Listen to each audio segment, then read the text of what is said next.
This is Defenders TV Podcast episode 224 about Jessica Jones Season 3 episode 2, aka You're Welcome.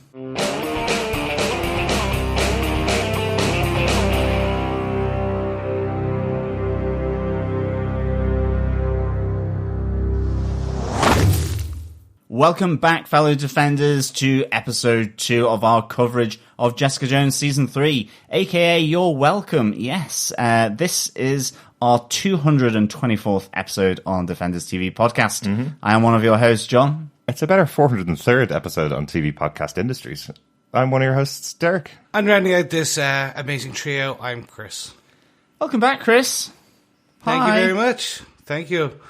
Timing is an issue at the moment, but I will never forfeit my Defenders TV Podcast family. Excellent. It's been a while. Yeah, we haven't had Chris on board for Defenders TV Podcast since back at Avengers Endgame, right? So, first Defenders episode since then. We've had you on TV Podcast Industries talking about Good Omens, but this is the first time back for Defenders for the final season of Jessica Jones. Yes, speaking of Good Omens and TV Podcast Industries, please pop on over to our website at tvpodcastindustries.com to leave a voicemail or subscribe on any drunk or sober podcast player. And of course, you can send in your emails to feedback at defenderstvpodcast.com as well. Yeah, we'd love to hear from you. But with that, on to our spoiler-filled review of AKA You're Welcome. Derek, what are some of the episode details? Well, the episode was written by Hilly Hicks Jr. We've heard of Hilly Hicks a couple of times, right back to season 1, where he wrote 2 episodes. He wrote AKA 99 Friends and AKA Take a Bloody Number. We mentioned back then that his father also played Robbie Robertson in the TV show Spider-Man back in 1977 as well. So lots of connections to the Marvel Universe. But also, he did write an episode in season 2 of Jessica Jones. He wrote I Want Your Cray Cray last season. Just wanted to put that back in your head. That's going to be back in my head. I was really hoping, since we had a whole episode about Trish this episode, I was really hoping that we get a little snippet of I Want Your Cray Cray in the background, that maybe on a radio or something. Yeah. But I think her career has totally dried up and burned after those moments of her being a singing sensation. Yeah, no, that would have been really good to have gotten a bit of cray cray as well. And certainly, I think Cardigans Forever with the QVC role now that Trish has. And I do like Hilly Hicks Jr. It is quite a good name. Kind of rolls, doesn't it? It's kind of like Hilly Hicks Jr. Mm-hmm. It is really cool, isn't it? Speaking of Cardigans Forever, the director of the episode is Kristen Ritter, who's well known as being a cardigan maker and a knitter on set. She's always knitting all the time, which I think is the reason why we do have the cardigans in here. Yes, Jessica Jones herself is directing this episode. I would definitely take any kind of direction from Jessica Jones on set. She'd just be telling me what to do all the time. Be like, yeah, no problem. Don't get angry with me, please. Please don't punch me. But John, do you want to tell us what they gave us with your synopsis for the episode? Sure. Trish becomes Hellcat, as she begins her journey to become a hero, all the time gleaning the lessons she learnt from Jessica Jones. From parkour training through to stakeouts, Trish is fully committed as she begins to scan the police channels for people to save. All the time, the events of the fairground and the shooting of Jessica's mother weighs heavy on her mind and her relationship with Jessica. Trish tries to reach out to Jessica and make amends, but all for nothing. Trish's hero training ramps up and moves from theory to practice, and as a result, her private life becomes disconnected as she is served notice for tackling a petty thief, and her choices start to worry her mother, Dorothy Walker. Her cases also start to become more difficult as she tracks Andrew Brandt, a man who hired thugs to beat up his sister to obtain an inherited statue following the death of their mother. Following her careful preparation, her investigation intersects with Jessica Jones, and while Brandt flees the scene, Jessica and Trish still don't make up. Days later, Trish gets a call from Malcolm. Jessica is in hospital and has asked for her friend. Or has she? That is the question. Yeah, it was a bit that ending was what got me. It was just that spoilt look on her face. I was just like, But anyway, before we get into that spoilt look, I think let's jump directly into our case notes. Mm-hmm. I'm going to just tell you very quickly, we have our top 5 case notes. As always, we go through them individually. We discuss what we think are the top 5 areas that you need to know about from this spoiler-filled episode review. So let's jump straight into it. Much like an 80s film, do you know what we need? We need a case note with number 1. We need a training montage. Oh, yes. Woo! Training montage. Yeah. Always the best part of any movie. I absolutely loved the scene, and I really think that Kristen Ritter was having a lot of fun with Rachel Taylor in this scene as she's going to the park and training and working out. And it's really interesting, isn't it? Like when you get superpowers, your first day of having superpowers, and you go down and train. I love that moment where she just climbs up on a table and jumps off it, as if like, you know, my superpower is now to jump 6 inches off the ground to the ground. And you can see it in Rachel Taylor's face. She's kind of going, yeah, that wasn't really that much, was it? The thing is, I definitely had that as well. I was kind of going, oh, she jumped on a table. That's not really the height of superpowers. Mm-hmm. But then I thought, yeah, I wouldn't be able to do that. So actually, compared to me, that is a superhero. True. That's a super lady jumping up onto the table. Yeah. And quite frankly, I couldn't do the backflip either, or certainly. that lovely spinny thing that she does off the wall as well. Yeah. In fact, dare I say it, I probably couldn't even do the monkey bars. Well, true. But she couldn't do this. She could only do the first 3 of them as she started training, you know. I do like that the scene takes place directly after her last scene in season 2. And she caught the phone with her foot and then tries to replicate it in the lift on the way down from Jessica's apartment and throws the phone in the air and just kicks the phone to the ground, smashing the glass on the front of it. I love that because it is, you know, obviously anybody who has an iPhone or anybody who has a smartphone knows how easily that glass breaks as well. So I love that she just tries to replicate the one tiny little thing that she's been able to do, and immediately it goes wrong for her. But the training in the park sequence like is really good. Yeah, it's a good little gag, the mobile phone thing, actually, in the lift. I like that. I enjoyed the whole lot. I did expect to get at some point, as I said, the 80s overhaul. Uh-huh. It's good to know that like it didn't happen within seconds, that she did put some of the work in. And yeah, it's kind of gives us a flavor of her skill set, I suppose, which is that enhanced reflexes. We don't see very much of enhanced strength or enhanced kind of durability. It all just seems to be enhanced reflexes, just the ability to be a bit more feline, a bit more lithe, a bit more agile. Yeah, definitely.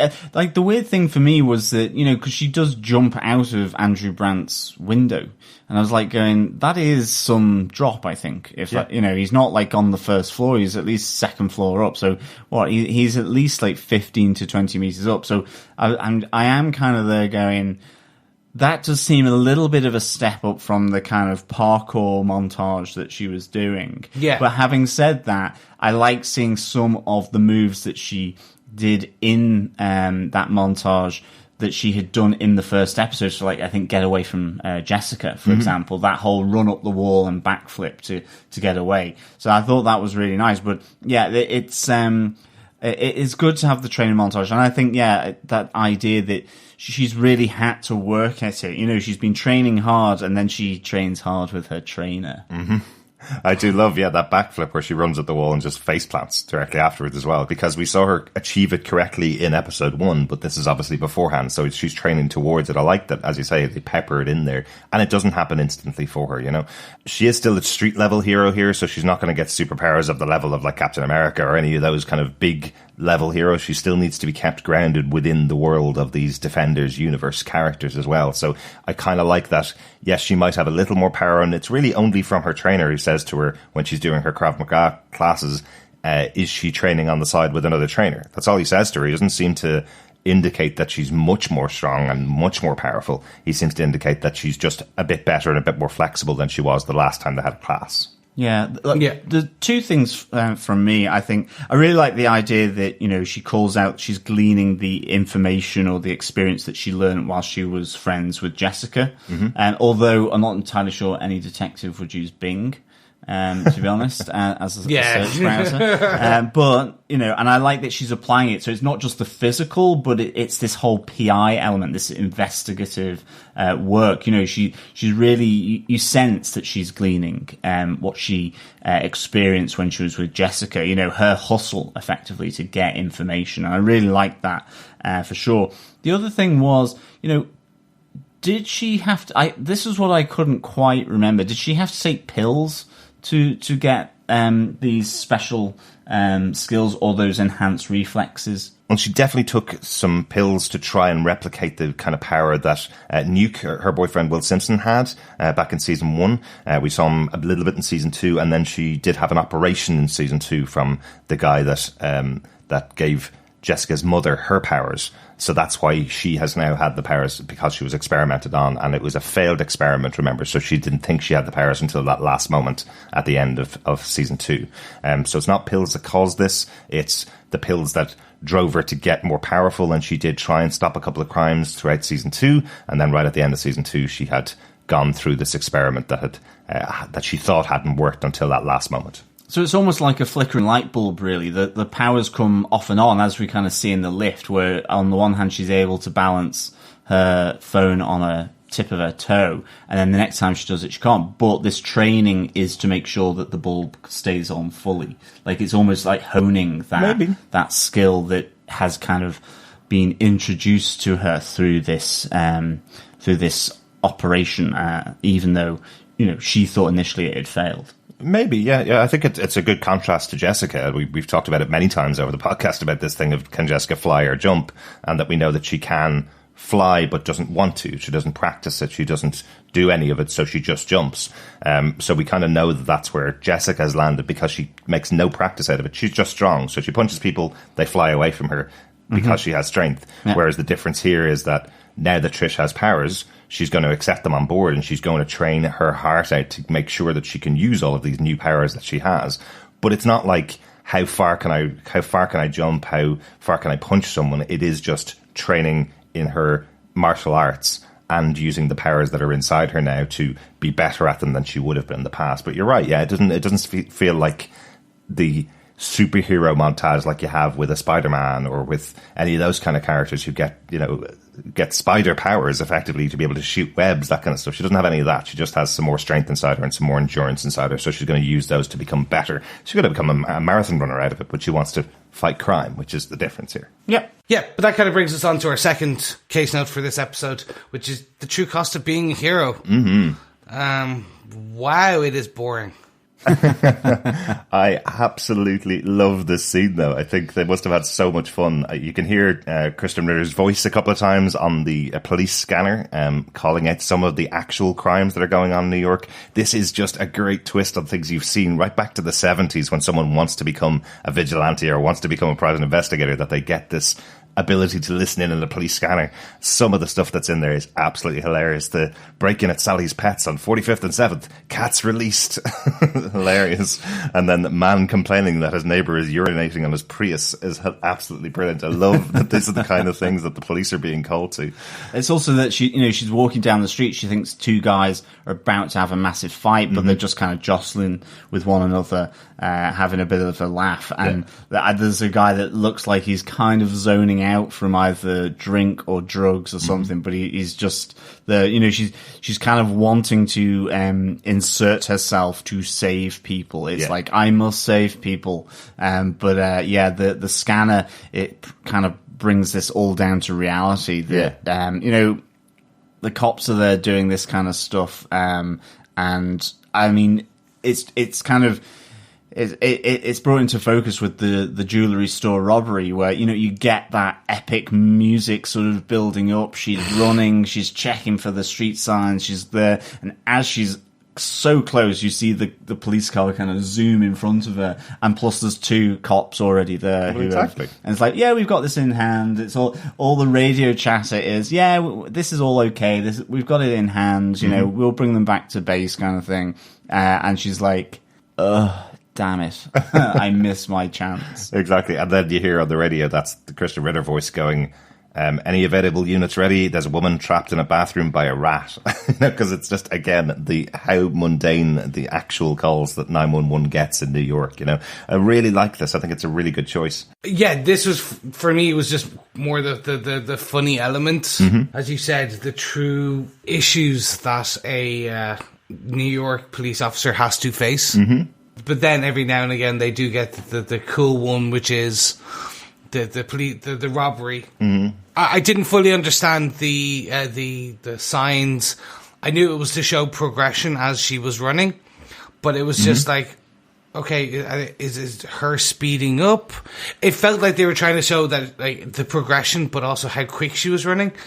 And then you get the end point where she doesn't get there in time. I was like, well, they maybe should have slowed it down or had her out of breath or something. I think that's just one of those things that we're so used to seeing New York on screen, especially during all these years of watching The Defenders. And you've been to New York a bunch of times, Chris, as well as we have. You know, maybe you wouldn't be aware if you haven't been to New York how easy it is to navigate across the streets and avenues of New York, because it's just, well, 7th Street is here, and if you're going to 8th Street, it's the next street down. If you're going from 45th to 44th, it's the next block down, you know. So it is just one of those things they do. And a lot of filming in New York to show you outdoors how easy it is to get from one place to another is just you keep walking down the streets and counting that way. So I think that's all they were doing, was just saying this is how close she is to this reported crime. Okay. But she still can't make it there because there's so many police officers in New York, and they're always dealing with these really mundane calls. Of course they're going to run to the jewelry store robbery. I have a theory on the street signs, actually. It's because she's not native New Yorker. She's Australian, the actress. And, of course, the street signs make no sense because they don't run with the street. They run against the street. Interesting. Because that's the thing I always confuses me. I'm like going, I'm on constantly the wrong street in New York because you see the sign and you go, oh, it's that way. And it's not, because it's telling you you're on that street. On the street. Rather than having to look to the side to see where it is. Yeah. Interesting. I've never noticed that. And I've been to New York with you a few times. Yeah, but I remember driving in America and it's like, okay, I don't need to turn left here because that's not the street I need to be on. Right. I'm actually on the street. Whereas in the UK and Ireland, that would be, the sign would be in the centre of the pole as opposed to hanging out to the left of it or to the right of it. And you think because it's hanging out to the left or the right, that's where you turn to get onto the street. I get Well, you. yeah, weirdly, driving, you have to look to the side to see what street you're on, whereas there, you have it in front of you. So it's safer, it makes sense, but it's just like totally counterintuitive for someone not used to that system. Yeah. For me, anyway. Interesting. Just one thing as well. I know we didn't get the chance to go back and watch season 2 of Jessica Jones. You mentioned earlier on that she did take some enhancements to try and become the superhero back in season 2. It was the spray. It was the inhaler.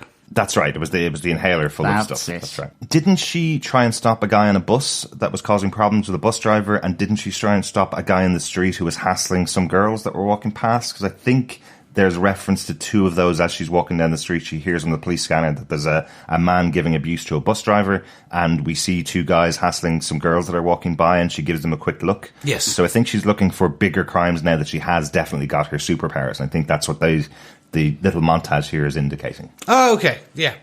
That does make sense. Isn't that quite cool? Moving it slightly on, we get 2 things out of this. The first, as it begins, we start to see that she does actually help stop a crime. A man has his phone stolen, and she beats up a guy who stole the phone, which was very nice. But again, it becomes the issue of being a vigilante with your face plastered everywhere. It means everyone recognises Patsy. Absolutely. I do love that flip over the wall and kicking him in the face. It's really cool. Like it's better than some of the moves we've seen her doing in her training montage. The flip over the wall and boot to the face. It's very cool. But yeah, it does damage his neck, it seems. Yeah, it was pretty neat. I think the thing I really liked from this was just that the victim's on his back going, "Oh, you sprained my neck," and it's like, "Patsy," and she's like, "Well, you shouldn't be like stealing anyway," and it's like, "Oh, your show was really crap." The victim comes and goes, "Oh, thanks for the phone," and then looks and is like, "Patsy?" It's just really funny. She's like, "Yeah, okay." And then you get that whole sort of moment where she's served the papers, but you're not expecting it because you just think it's a continuation of the Trish Walker. Yeah. Is that you? From this lady as she's on the row machine. I really liked that. I thought it was a nice little bit touch of humor throughout this. Before we kind of get to Jerry place where we have that wonderful line that she has been warned off going to Jerry by Jessica in the past because she is a Prada wearing python. What a description of Jerry Hogarth. And again, the exchange here is, Jerry is dealing with the reality of her business, which is law. Trish has got this hyper sense of morality and It feels almost like she does feel like she's a crusader. Every choice that she makes is absolutely the right one. And I love that in this scene that's called out twice. Once by Jerry, where she just goes, "Stop talking now," as she's probably going to sort of give Jerry information that she, as a lawyer, cannot know. Yeah. She says, she's got fully training professional in Krav Maga now. It's like, no, don't tell me that, because that means you're licensed weapons on your hands and feet. You're not allowed to tell me that. Stop talking. And then you have that really awkward moment with Malcolm as well. I thought this was really, really good. And he's trying to keep it all to business, but Trish is asking all these questions about Malcolm's choices and whether he's happy with that, working for this defense attorney firm, getting guilty people out of jail. And I love his little comeback, you should really keep us on retainer given we keep guilty people out of jail, with the air quotes, because ultimately you have that here with Trish. It's a nice kind of lead in here, this true cost of being a hero. As you say, with everyone knowing who she is, that means she's getting sued. Absolutely. And remember that relationship broke down in season 2 was between herself and Malcolm, because she was taking information from Malcolm to try and further her career as a crime fighter, basically. So that's the whole thing here, is he's having a really bad reaction to her trying that again with him.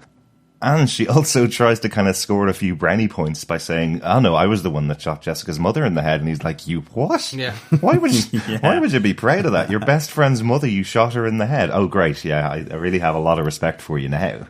Yeah, that was a little weird. Yeah. I see this very much being that she is the Superman, the Captain America, the way that you'll have Iron Man call Cap Boy Scout. It's just, she has this unrelenting morality to what she thinks is right, and that needs to change in this season.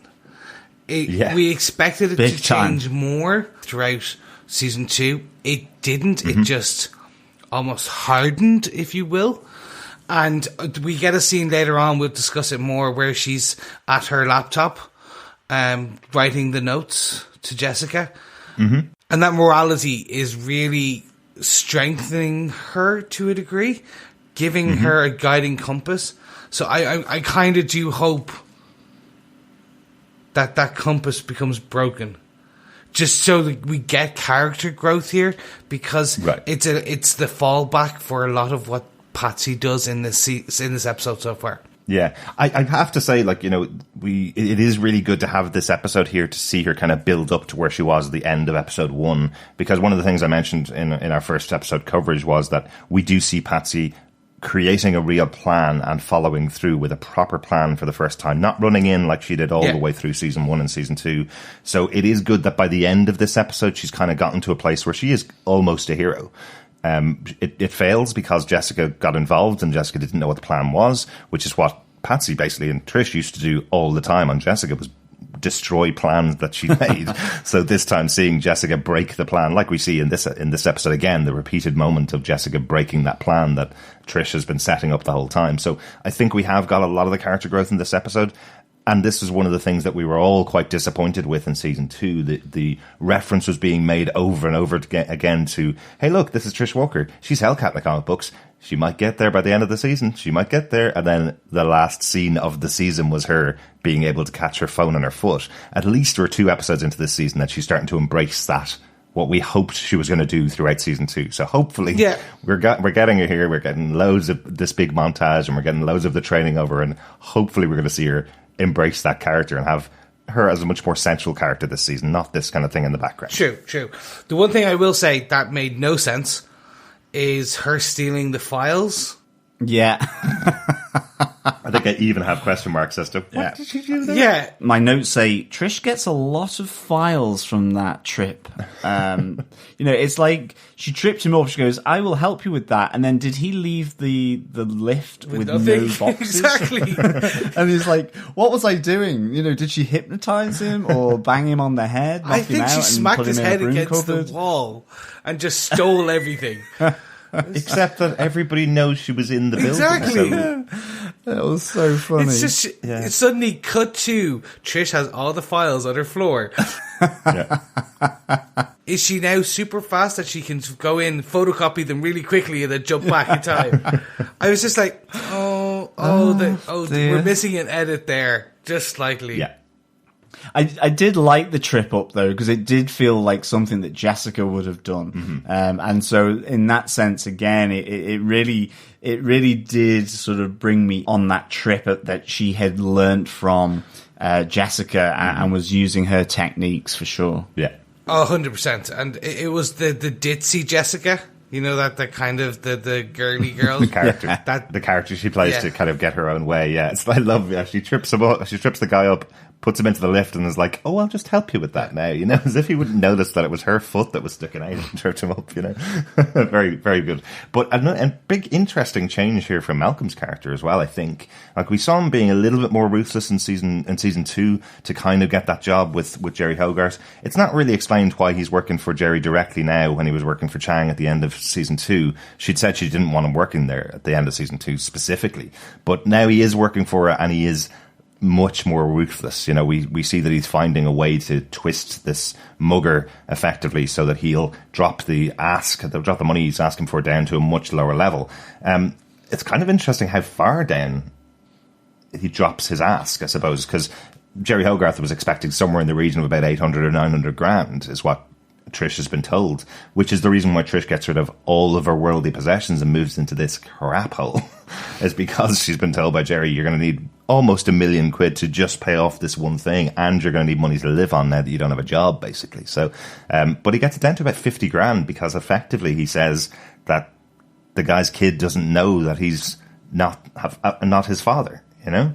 That's a really different version of Malcolm than we've seen in the past. Yeah, Malcolm's really changed here. I mean, I did like a bit of this switch around, actually. You know, Malcolm's kind of sort of judging Trish here in the law firm, and then Trish kind of puts that back on him and judges him. You know, don't do anything like this on my behalf ever again. This idea that, you know, to get down to 50,000, you know, it's not like this guy was a murderer, a fraudster, a rapist, or anything along those lines. You know, ultimately, he brought a kid up. Yes, he had a bad or checkered past, but he served his time on that. You know, he brought a kid up that wasn't his, as though it was his own. And Malcolm has gone along the route of, you know, I will enlighten your child that, you know, you're not his actual father. And all I could think of was, I got you. I did what I did to get the job done, simply to reduce the 50,000. And it links back with, you know, Cody, the baseballer in episode 1. And I'm just wondering, in terms of time frame, and that's just my own kind of intrigue on this, you know, where does this lie? Because we see in episode 1 him kind of taking a stand against exactly what he has just had called out to him here by Trish. So is it, I presume it's after that, but I like how this episode interweaves with episode 1 quite a lot. And I think this is a really good sort of example of that, I must say. And I think, yeah, Malcolm, wow, you've changed a lot. Yeah, it's a strange one. His whole morality, if you want to call it that, like that compass, that Jessica, I think they all considered Jessica was the bad person. Jessica was the one doing everything wrong. And now what we've seen is 2 seasons later, or at least a season and a bit later, now that they're no longer with Jessica, they're doing the exact same stuff that she would do. It's essentially the exact same way. Like, Jessica would use her strength or her anger, and if she did something that she didn't like at the end, she would do something about it later in the shadows. So that's kind of where we're getting. It's the twisting of the characters, the evolution. Twisting is the wrong word. It's the evolution of these characters, which is something we've always wanted, all the way back to season 1. Absolutely, yeah. It's really interesting, isn't it? Because he's effectively saying, when he's called out by Trish, who's saying, don't ever do anything like this in my name, he's saying to her, he just kind of looks at her and says, it's not anything to do with you at all. I do this for anybody, whether I knew them or not. I'm doing it to prove myself to Hogarth, because I want to make this position in her company work.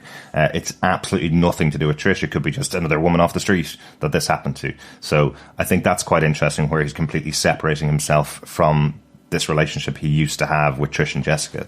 Right there, he's doing all of this for himself.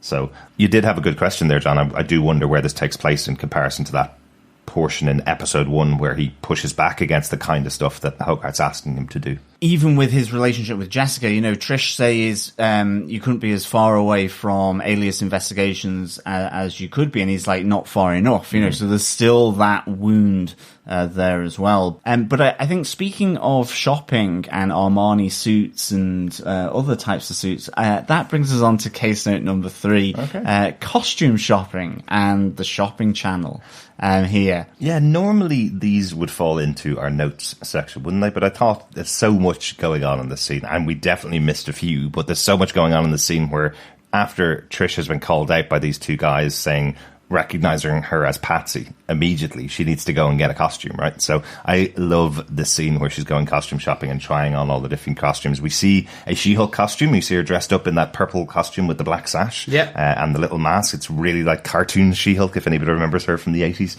and definitely a comic book version of She-Hulk that we've seen as well. She tries on a Catwoman mask, which is really ill-fitting and just falls off her face immediately because she's not Catwoman. Remember, she's Hellcat, so nice little touch there. Also, we see the biggest female superhero, I suppose, over the last couple of years. We see Captain Marvel, a little knockoff costume that she has where she puts on the wig and wearing the Captain Marvel costume.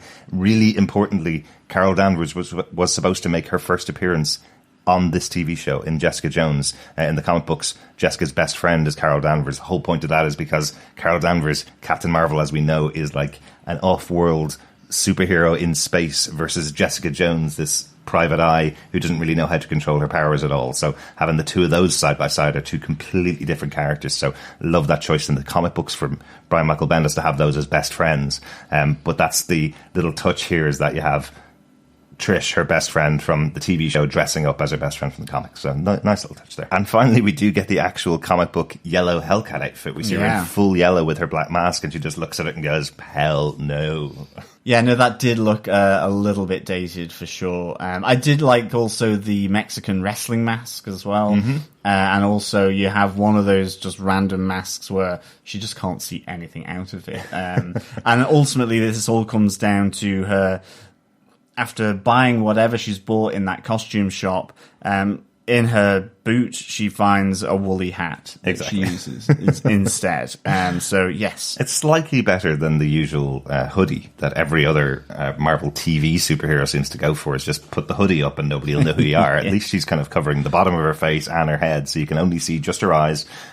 We see throughout the episode she keeps putting her blonde hair up into the hat. That's her little cover, that maybe she has short hair or maybe she has long hair. It's a little touch at least, and feels more realistic, I suppose, for the character. There's a few more masks in there. Love to hear from our fellow Defenders. If there's ones that you recognise that we may not have picked out, just email us at feedback@defenderstvpodcast.com with any ones that we may have missed. I think I saw the red mask that you see in the first season of Agents of S.H.I.E.L.D. You saw some guys dressed up in a red mask. I think she's wearing one of those. And there's definitely one from a comic book villain from one of the Wolverine comics that she's wearing the mask that's very similar to that as well, I think. But you never know. There may be ones that we missed as well.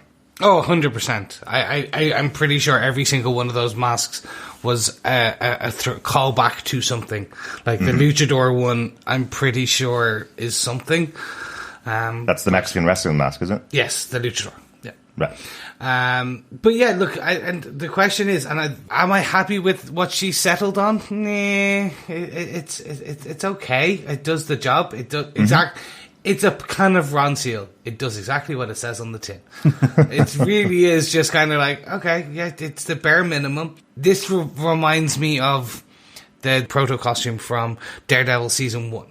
Mm-hmm, exactly. It should be like that. And we should see her now, because she's been doing it for a while, start to work on it. But that hasn't happened yet. It would be nice to have a few flecks of yellow in her outfit, I think.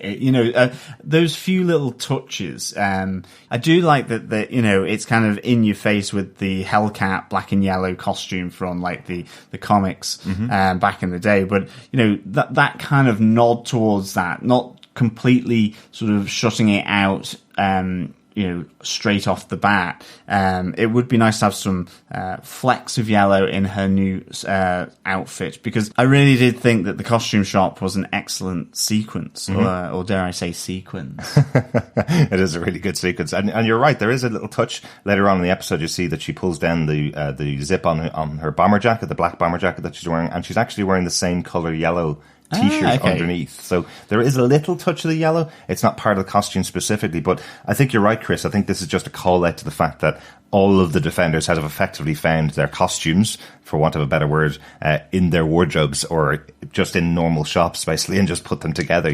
The only person that may have had a little bit more eccentric of a costume is Iron Fist, but remember, he was in a mythical plane, so of course he's going to have a slightly more eccentric costume, but most of the time he did just wear his hoodie, right? So for the most part, all of these characters have just found their clothes in the local shops, basically. So it is important, though, that Trish is the one that goes on a costume search, as opposed to all the rest of them. She's the only one that actually goes to a costume shop to try and find her superhero outfit. Because remember, season 1, when Jessica revealed her superpowers to her, it was Trish that turned up with the Jewel costume from the comic, trying to get Jessica to put on that white and purple outfit, which Jessica was like, not a chance. So of course, Trish would be the one that would try and search out for something more comic book-like. Yeah. Yes, she is the one who kind of idolizes that whole hero genre. We did get I'm sure you called it out in the last episode. Captain America is officially being named as Captain America and not just S.H.I.E.L.D. guy anymore. That's right. Which is both a happy thing and quite a sad thing. But as well, she is a fashionista, so yeah, this whole costume shop really lends itself. But Patsy does return to TV as well through the work of her mum Dorothy, who I was so pleased to see back in this episode as she's doing the QVC thing and selling this pretty hideous cardigan, but it seems to be going off the shelf, certainly. That cardigan was gorgeous. What are you talking about? At 11 o'clock in the morning or 2 o'clock in the morning, whatever time that show goes out, I'm sure there was loads of people going, that's an amazing cardigan. I think the thing I love about this cardigan is nothing. But it serves Trish. It shows that she's doing something while she keeps her project sort of undercover, this training and the investigation that she's doing. So I like this kind of, cover in plain sight that Patsy takes from her mum. I do think Dorothy, as well, visiting Trisha's new hovel is just, again, another really nice light touch in amongst all of this. There's something different between simple and bleak, I have to say, is a line that I will never forget, and she kind of does say this, can you give that view a coat of paint, when Trisha's kind of trying to be upbeat and positive about, sort of sprucing up this cinder block hell. And lots of different kind of ews and yucks and what have you coming from Dorothy. So it's just nice to have her back. I love how she is just so brutal. She's brutal and she's really good. Like, Rebecca De Mornay plays this part so well. I noticed this time when she's having these conversations with Trish that she never blinks. It's really disturbing when she's having these conversations. There's not one moment does Rebecca De Mornay break eye contact with her, yet she takes everything incorrectly. Everything that Trish is saying, she kind of says, are you happy here? And Trish goes, well, it serves its purpose. And then she goes, you need to move out of this time slot because this time slot's not very good for you. And Trish goes, it works for me. People need to know where Patsy is. And everything that Trish is saying is absolutely true, but she's not saying she's happy. She's not saying she wants to be there. She's not saying she likes the money. She's not saying that she wants that time of the day to work in. She's saying it all works for her other project that she's got going on and that the public won't question what's happened to Patsy, basically. So I like that the surface conversation that is happening between Dorothy and Trish seems to be all that Dorothy ever gets. Yeah, definitely. Nothing ever meaningful between these two, unfortunately. Yeah, and Dorothy is wonderful. I do love that she's created this rider for this TV show where she's like, where's that vitamin water, Trish? My vitamin water. Where's the Skittles? And Trish goes, I don't even like Skittles. She's like, but I do. That's why I had them on your rider, you know? I hate Dorothy. You hate Dorothy? Yeah, I really dislike her character. I really dislike... I hate that mother, that character of the mother that kind of feeds off the fame of a child. Like, the mother does nothing. She's mean and just all she cares about is the money coming, because she gets 10% or 5% of it, so she doesn't even care about her daughter. She cares about the look of her daughter. Absolutely. So I hate Dorothy's character, not the actress. You love watching it, right? Oh yeah, it's like Car Crash TV. Absolutely, it's just like you can't turn away. Yeah, like you mentioned already, John, this new apartment that Patsy has, which is in our case note number 4 about Patsy's new case. This whole new apartment that she has. I love that Trish describes it as a converted loft, and then goes, "Well, not actually converted at all. It's basically just a loft." And she's introducing her mother to the place. You know, she didn't invite her over because it didn't fit her standards. You have Dorothy going, "This isn't how a walker conducts themselves," and Trish goes, "Well, I guess I picked the right place, didn't I?" There's a great interplay between the two of them in this place. But this is her new hideout, as we heard described back in episode 1 from Jessica. This is a hideout. This is a superhero hideout, or as close as we're going to get in any of these shows. She's basically created her own little Batcave, so she can look into all of these other cases that she's effectively stolen from Hogarth and Associates. You know, she's stolen all these case files. They're all on the floor, all spread out. So she's finding what her next case is going to be. I like that she goes for a rapist. I think that's a good choice for this character to go after these kind of street level villains, I suppose. And it's a great moment as she's stalking this guy, where you get that voiceover from her once again, going, "I never envied this side of your life, Jessica, the side of being an investigator where you're just sitting watching people for hours hoping you've chosen the right thing." You know, she says that this guy was a rapist and he got off before and he's going to commit the crime again. But that could be 5 years. You know, it could be a week, it could be a day, but it could be 5 years that she's following this guy all the time, waiting for him to trip up and waiting for him to revert to his rapist ways. So I do like this idea of Trish kind of going, "Oh, have I done the right thing here by following this guy?" I completely agree with you. I think it's very noir. This was this episode brought back that feeling of noir with that voiceover. And we'll talk about the direction maybe just at the end very quickly. This is a love letter to season 1 almost, this episode. In that it brought back the gritty feeling. Now, we didn't get one black and white scene, but I kind of wished it just faded black and white to a degree, just because with smoke just billowing. But it was that whole noir thing. And yeah, Trish going for this stakeout, going after a rapist she's one of the good guys. So her belief is that, no, he's going to do this again. She's going to catch him. And her whole thing is that she wants to bring brightness into the world. So when she does see him spike that girl and follow him, this young rapist down to the alley where she catches him just before he does anything, goes straight for the balls and then knocks him out. And then she wakes up the girl, and then rather than take too much credit or take any credit, she tells the victim that she did it and that she needs to ask for it and she needs to stay awake. But then the crux of this is what happens is when she's sitting in that car looking at the potential victim, and seeing that, you see that smile on her face and you hear that voiceover where she is like, so this is what it feels like, just doing one success, my first success, if it feels like this. Yeah, and you hear the title of the episode, you hear "You're welcome" for the first time. She's finally able to, even though she's not specifically thanked from anybody in this actual scene, she lets out that, I guess, her new catchphrase, "You're welcome." So she's kind of giving back to the city and finally accomplishing something. And then she kind of moves up now. After this, after achieving this first saving, I suppose, of a victim or a potential victim, she then moves up and moves on to this guy, Andrew Brandt, who she sees on TV. I like that she's learning all the time as well. You know, you see her with the victim, the potential rape victim, saying, you need to call this in, you need to ask the police for a tox screen, all this kind of stuff, because of what happened with the mobile phone and the notice being served. And then it's like, you know, she builds it up again. You know, instead of a stakeout looking at the two through the restaurant window, you know, she's got the hire of a hotel room for a week, 2 weeks, to stake out this guy, Andrew Brandt, who's been an absolute like nightmare, this rich guy to his sister. You know, he's got the suggestion is he's got thugs to come in and beat up his own sister, because whilst he got everything else in an inheritance, she got a statue that he wants. So she's following him, you know, and it's to the point of pure like dullness as well, where she's like, oh, you're going to take a breath mint now, and all this kind of stuff. You know, it's just slow and painful for her.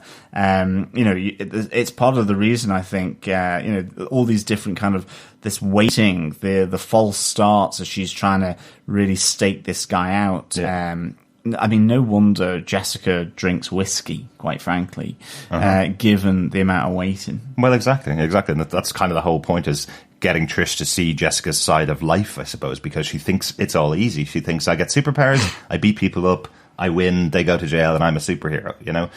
She's learning now, after finally getting her superpowers, after all of these years, she's wanted them since she was a kid, but after finally getting the superpowers now, she's finding out what it's really like. And what it's really like is, well, lawsuits and sometimes getting the wrong person and staking people out for weeks on end, and then the whole thing being ruined, like it was by Jessica coming in and trying to save her, as Jessica thinks, you know. I really enjoy how they've done this. The one thing I didn't get, if you guys maybe can explain it to me, when Trish is watching on at Andrew Brandt and finally goes into the safe to take out the stuff, and she sees that that's where the statue's inside, and then she follows him down the street, and he takes a bag of money out of his pocket and puts it into the bank, but she still follows him. Is that supposed to mean that he didn't actually take the statue out? He was just taking some money out to go to the bank? And he didn't. She thought he was taking the statue out. Right. And okay. she assumes it's in there. She then, because of the way he turned, she thought he put it in the bag and was obviously going to go fence it or something. And then it looks like he just basically was lodging his large amounts of cash to the bank, which is not weird. I think it's the suggestion that he's paying off whoever he got to beat up his sister. Okay. Because he's looking around quite suspiciously. He's quite shifty. And so on. That's what I took, but maybe he was just lodging it into a bank. No, that makes sense. I was wondering, because it just seemed like it had to mean something else. And we know from our final case note, we know that we're going to see this character again, right? Our final case note is a letter to Jessica. It's the kind of thing that ties through the whole episode. We mentioned it a few times, but it is really about Trish's voiceover. This is why she does the voiceover, really. And I like that this is the justification. We've had Jessica do the voiceover from episode 1 of season 1. We've had her do a voiceover talking about it, which you always get in noir detective stories. You always have your main character doing the voiceover, but it's not explained very often. No. In general, it's because they're writing case notes about each case that's happening. That's what it's supposed to be, is their voice coming through that way. So I like that they've used this letter to Jessica, or email to Jessica actually, to explain it and why Trish would be doing the same type of voiceover. This is the same email that Jessica read in episode 1, where it's effectively telling Jessica to stay out of Trish's life. But we see there was much more to the email. It was actually much more of a diary to Jessica about the fact that Trish wanted to tell her immediately. She wanted to tell her all about getting superpowers and wanted Jessica to work with her, and that she's learnt everything from Jessica, and that she's trying to redeem herself with Jessica. Does she need to save 10 or 100 people? How many people does she need to save before their relationship will be back together? But that's not what Jessica sees either. She drives a further fracture between the two of them when Jessica reads the email, and the email is effectively telling Jessica to step off and step away from her. Well, yeah, I mean, I think this is really nice, kind of being peppered throughout the episodes. You know, right at the start, we get this, you know, Trish's story. You know, if I had your powers, what would I do? You know, never thought it would happen, but it has. And then you have all this, you know, there's the fracture of her relationship with Jessica. And she, I took something from you. You need time, but I'll be ready when you are. And, you get this whole thing through then this email that she is learning from Jessica, that she wants to team up with Jessica. Yeah. But then it kind of, she scrubs it out as though, that crusader, that righteousness comes out and say, I was the only one that could make that decision. She has to suddenly sort of revert to as though she was like speaking to Malcolm, as you were saying before, Chris, about her, this righteousness of Trisha. And unfortunately that's what, Jessica sees in that moment when she's going through her laptop, in order to try and find her, after Dorothy has hired her. So, I loved how this moves through the episode, and ultimately to that point where you hear Malcolm on the other end of the mobile saying that she's in hospital and she's called for you, Trish. And this is the moment that Trish thinks that, she says, I'll be ready when you are. She thinks that Jessica is now ready to put everything to one side and to make amends. And you have that really kind of cold moment in the hospital. Yeah, like near-death experience. Has Trish... Yeah, near-death experience. Has Jessica finally forgiven Trish for everything now that she's rethinking her life as she lay bleeding on the ground? Well, not really, unfortunately. No, and it's such a hard... I feel for both of... You actually feel for both of them in that one scene. Because you feel that you see the elation on Trish's face. Because she's left work again. Basically, she's after disappearing for 2 nights. She's come in a third night, suddenly got a call from her stepsister or her sister, and has left the office again after being told she had one more chance. Or no more chances. Not noticed that. Yeah, so I'm wondering what the fallout is going to be in the next episode. Is there going to be a fallout, or did she go after her session? Yeah. I didn't notice that, and again, I suppose Jessica seems like she's still unconscious when Trish arrives. You have that kind of conversation between the two of them where Trish is like, and look at all the stuff I bought you to make sure that you're okay. I'll be here every step of the way with you, Jessica. And Jessica, just as you say, John, really coldly just goes, tell me his name. And Trish thinks they're having a conversation and thinks they're having that team up that she's always wanted, but no, she just wants the guy's name and then just turns away from her completely as Trish walks out the door saying the new catchphrase, effectively, you're welcome, in the other... one of the other ways you could say you're welcome, which means you're not welcome at all. I really didn't enjoy that at all. Not in my experience. That overall is our top 5 case notes for the episode. A couple of other things happened in the episode that we didn't get to put into our case notes. One, I think that was really important because it just happens so often on TV shows where you have an entire season that sets 2 characters up to be together, and then that the boyfriend disappears next season because you don't need the actor anymore. I'm so glad they brought back Oscar to have the actual breakup and see why the two of them broke up. Jessica's kind of back into the friend zone again. I like that idea, and it makes a lot of sense that because her mother's now dead, she can't let Oscar into her life. She tried that with her mother. Her mother did get inside her life, but hey, she lost her mother, so she can't do this again. So I kind of like that idea that Jessica's kind of shutting down that wall again. Yeah, absolutely. And you have that little moment because the scene is there with Trish overhearing it. She's made the save with the girl who was going to be raped, and she wants to now go and tell this to Jessica, see if it makes amends.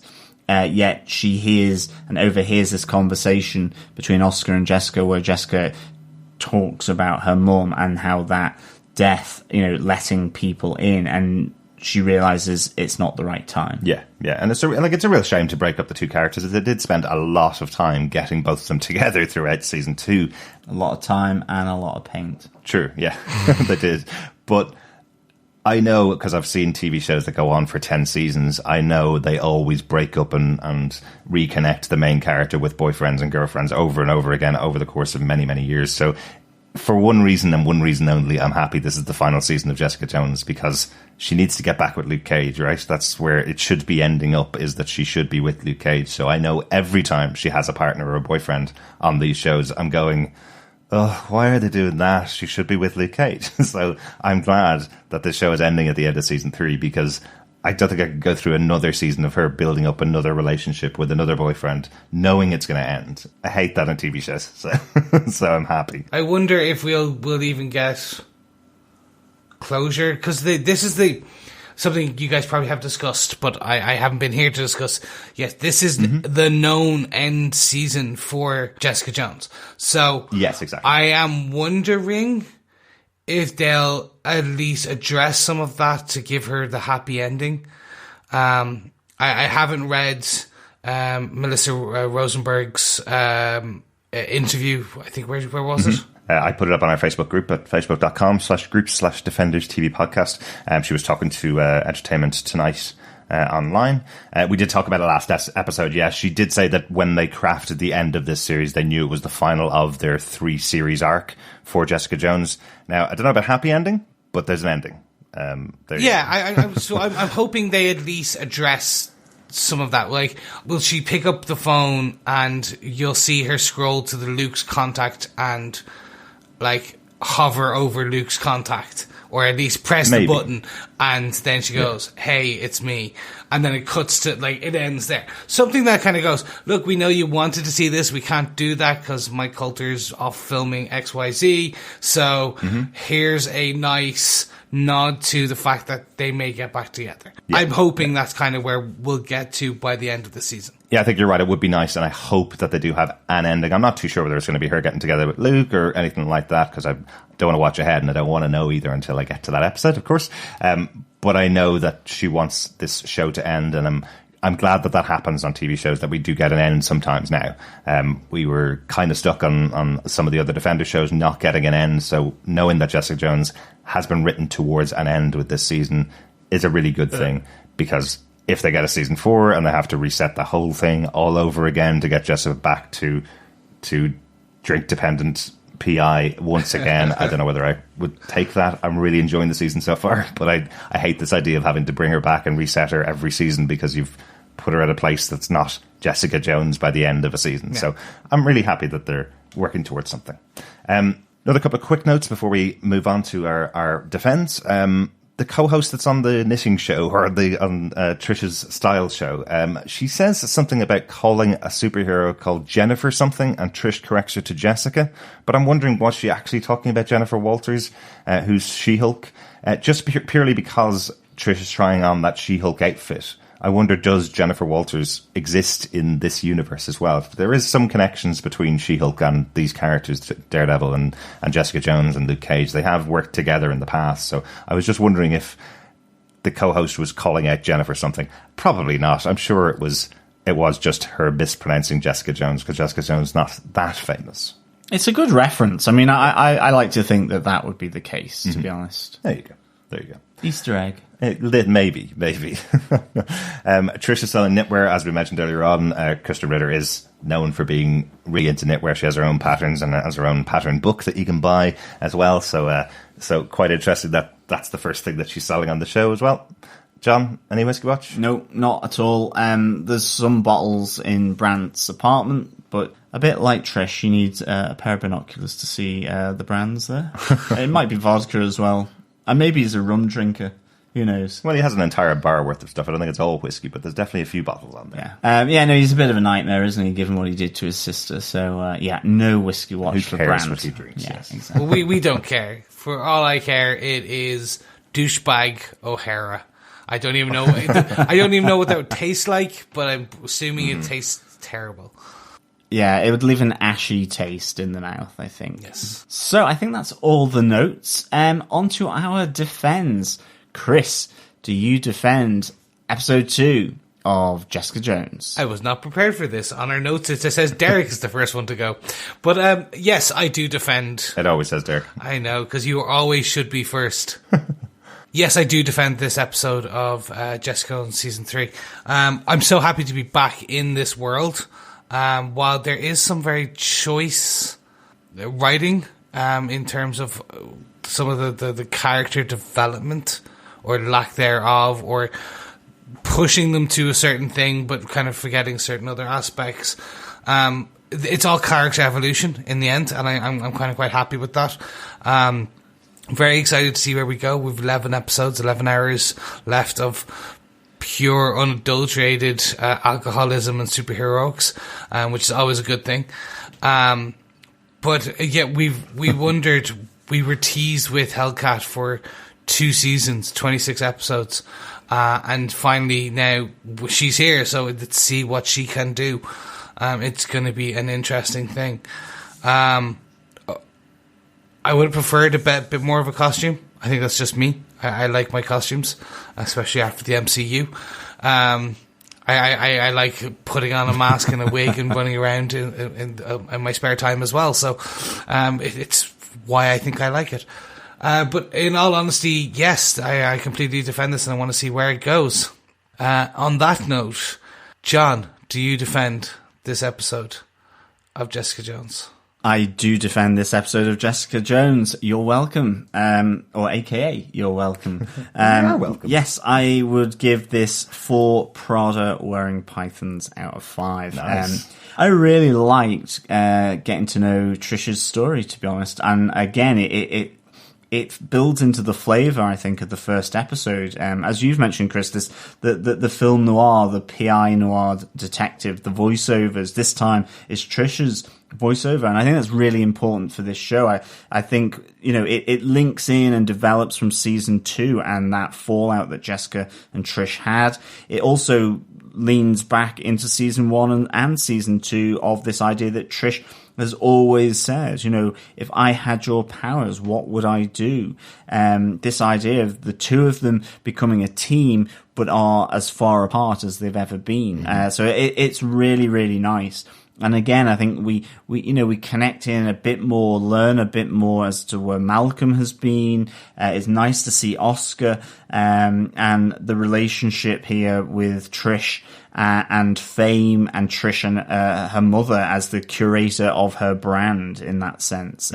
So I really like this. I love seeing how she develops herself physically as a detective, and realizes, that it wasn't all easy for Jessica as well. And it's all just kind of topped off really nicely, I think, with that sort of bittersweet end where she thinks it's the time where they're gonna reconnect. It's Jessica is ready for them to sort of reconnect and let bygones be bygones, because that water has passed, under the bridge, and instead it's the cold, sterile surgical environment of the hospital where it's, I just want a name, his full name, and then that's it. She turns away. It's not sorted. It's not okay. And I can't wait for the next episode to see where this is going to take us. So yeah, absolutely defend this episode of Jessica Jones. Derek, do you defend episode 2 of Jessica Jones? AKA, you're welcome. I absolutely defend this episode. Yeah, exactly as you guys have said. Just one huge shout out to Kristen Ritter for directing this episode. I think you're right, Chris. You said it during your discussion there that this is a love letter to season 1. It's a love letter to Jessica Jones. This actress knows her character so well. And it's not a Jessica Jones-centric episode, which I think is really interesting. It's a Trish-centric episode. And effectively, she's putting all of the constraints, I suppose, on top of Trish that have been put on Jessica all the way through the last 2 seasons. She has a lot of fun with it, and has a lot of fun with the idea of Trish trying to be a PI and trying to do all the things that Jessica Jones did. You can tell the writer, Hilly X Jr., has a really good grasp of the character and a really good grasp of what humour you can get out of the situations that are in this show as well. So well done to both of them. This is a high recommend for me. My only tiny issue with it is, because they're going back and seeing everything that happens from a different perspective from episode 1, it feels a little bit too close to episode 1. We've now had 2 hours of a show that hasn't actually moved us a huge amount into the main storyline of the show. That's absolutely fine. You've got 13 episodes, so why not? It's not a major problem, but it feels like you could probably have done this episode on episode 4, episode 5 to kind of catch you up on a bit more of the storyline, maybe. But I really did like spending much more time with Trish Walker, because she is a character that's been relegated to the background and relegated to silly girl makes mistakes because she wants to get superpowers a lot in the last couple of seasons, but now we see her having those, and now we see her moving into becoming Hellcat, which is what I've wanted for 2 seasons since we saw the character being cast in the show. So I'm really glad we get to see that in this episode. So overall, very high recommend. It's like a 4 out of 5 for me as well. Very close to yourself, John. But it maybe could have happened a bit later on in the season. That's all. But really, really enjoyed it. We do have a bit of feedback in already on episode 1. John, a bit of feedback from Facebook? Yeah, over on our Facebook group, you can check us out on there at facebook.com/groups/Defenders TV podcast. Bob Phillip says, stunning reintroduction to the world of Jessica Jones. Adorable and awful and terrible example of sensible drinking and healthy relationships. It's good to be back with Jessica, Hellcat, the cat's mother, JJ's baby boy, the demon lawyer, and the cute suit. Loving the new secretary and the ninja baddie. Will we see a single arc or 2 semi-series arcs? All will be revealed, I'm sure. Mm-hmm. Yes, cute suit. Old Malcolm looking fine. Although I did think his legs were a little, or his trouser legs were a little short. It did kind of look like he was wearing +4s a bit. But I think that's the new style, of which I'm not a part of. True. Looking pretty dapper, since we saw last season him shaving that hair off in the mirror and getting himself ready to go for that first meeting with Chow Benowitz. He's now kept that style going into season 2. Not exactly Armani, but close enough. He looks great. Really glad that he's keeping this style, even though his heart might be getting darker. At least he's looking cool doing it, right? Absolutely. We all like a man in a suit, or dare I say, like a uniform. So, yes... A suit is the uniform of a businessman, yes. Exactly. Claire Laffer said, made me want to have a burger and whiskey. And Kale Hensley replied, well, it made me want to get stabbed in the stomach. No, I'm just kidding. Really glad to be back in this universe. Yeah, I think I really prefer the burger and whiskey option there, Kale, to be honest, compared to, a little stab in the stomach. Because then the burger and the whiskey would fall out. 100%. Hats off to Claire as well, who also helped us with some of the costume identification. So really great there. Yeah, absolutely. Thanks so much to everybody for sending in your feedback. We're hoping to get loads more of it this season. We're doing our episodes of Jessica Jones a bit slower than we normally do. We're trying to fit it around a lot of travel from Chris and John over the next couple of weeks. So hopefully we'll have at least one of you guys on with me each episode. That's what we're planning on. Hopefully we'll have... Otherwise, it's going to be the Derek Only show. Well, Hey, why not? Yeah, absolutely. You're great at speaking to yourself. I really do not want to do an episode on my own. You love your own voice. I really did. I've had to listen to 403 episodes of my voice, editing every single one. You'll be surprised how much of me ends off on the cutting room floor when I'm the one editing. Yeah, well, I have had to pick up an arm. Yeah, absolutely. But thanks so much for joining us, fellow Defenders. Talk to you next time. Yes, thank you so much. And remember to share the love, share the podcast, and sure, why not leave us a review? Because it's his last season. What else are you going to do? Go on. You know you want to. Thank you so much, fellow Defenders. Yeah, we'll be back with our review of Jessica Jones Season 3, Episode 3, aka I Have No Spleen. That will be out this week. As always, fellow Defenders, thank you so much for joining us. You should really keep us on retainer, given we keep podcaster people out of trouble. So to keep you out of trouble, we'll be back to speak with you soon. Bye. Bye. Release the Hellcats! Bye.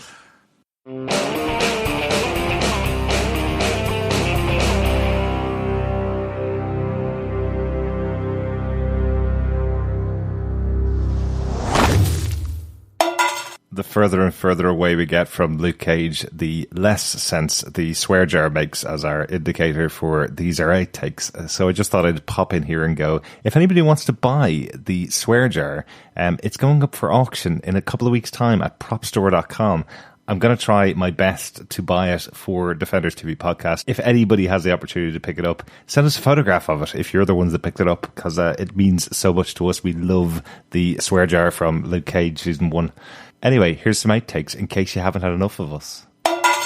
And we get a scene later on, we'll discuss it more, where she's at her laptop writing the notes to Jessica. Mm-hmm. And that molarity? That's a chemistry term. Yeah, exactly.